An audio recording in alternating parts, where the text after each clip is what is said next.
Hey everybody, and welcome to the Daily Scope for the 28th of September. So there's a moon void, of course, at 7:19 a.m. all times are in GMT. If you want to know more about that, check out the playlist as well. Mercury makes a BiQuintile to the moon's north node today, which is strongest at 6:25 p.m.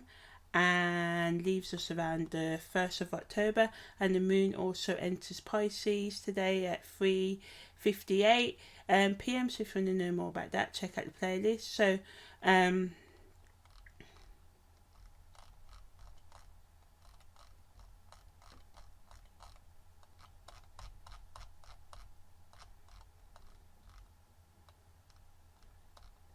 Mercury's BiQuintile to the moon's north node can enhance communication and promotes intellectual growth, as it encourages us to explore new ideas, learn from others and expand our knowledge base as well. But on the negative end, we can become too overly focused on details and lose sight of the bigger picture. We might get caught up in overthinking or over-analysing situations, which can lead to mental exhaustion and confusion as well. From a holistic perspective, it's best to reflect on your life purpose and soul's journey, listen to your intuition, and learn to trust in the guidance of the universe, and also deal with things, because some of us find it really hard, and I used to as well, and I still struggle with it, because sometimes, we're programmed to just think of the earth realm as reality, so it's the constant battle between our spirituality and more sort of intuitive thinking and our logical sort of like thinking. Psychologically, this transit wants us to be a bit more curious and try and uncover hidden truths and talents about ourselves and gain insights into our subconscious patterns, especially the toxic ones that hold us back as well.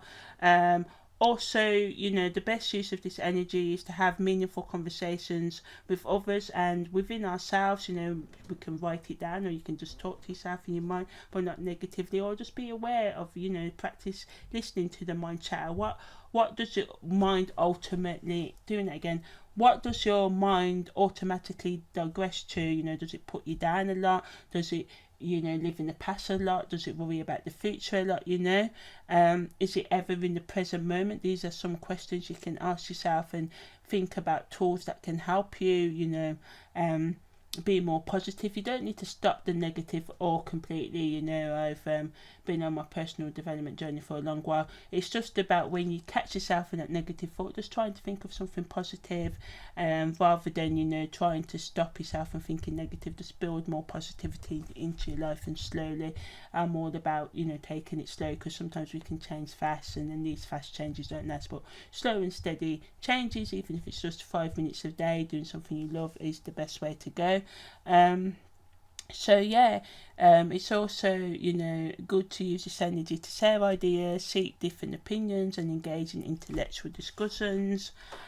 Also, all types of learning and personal growth.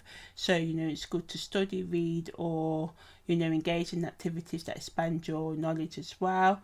With the moon in Pisces, just going to talk a bit like that, because the moon in Pisces increases our intuition as well. So this can create a powerful bend that allows us to express ourselves with both clarity and empathy. So, using that right and left brain together, which I have learned through my own, development, is the best way to train yourself to do. It's important as well to pay attention to your dreams and daydreams at this time, or even anything like watching a show or just something someone says in passing, as these may hold valuable messages from your own subconscious at this time, and connecting with your spiritual practices or starting them can be also beneficial during this time. If you don't have a spiritual practice, you can research it and start one, start taking steps to starting one. All types of mindfulness can be good right now to help you tap into your inner wisdom and connect with a higher power. On the negative end, this increase in on the negative end, the increase in sensitivity and intuition can make us susceptible to absorbing negative energies or getting caught up in illusions. So it's important to discern how the difference between genuine intuition and imagination. And as I said, when we sort of like have the fear and all the unresolved traumas where this can cloud our intuition as well. So don't beat yourself too much if you're like, oh, I can't trust my intuition because my intuition tells me negative stuff, and you can't access that still small voice. Just think about, just logically learning to trust yourself and find tools to heal yourself as well. So taking time for self-care, so taking time for self-care, grounding exercises and maintaining healthy boundaries can help you, stay centered within yourself regardless what's going on in the outside world as well. And so open yourself up to new possibilities and broaden your own understanding of the world is the best use of this energy. Content creators can use this energy to discuss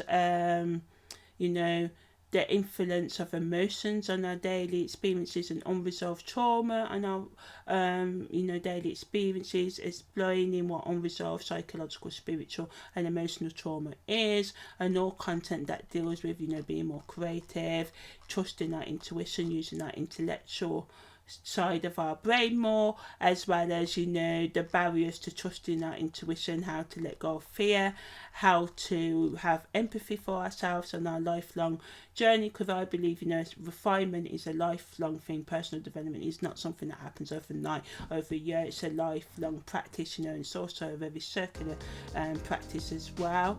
So that was the daily scope for the 28th of September.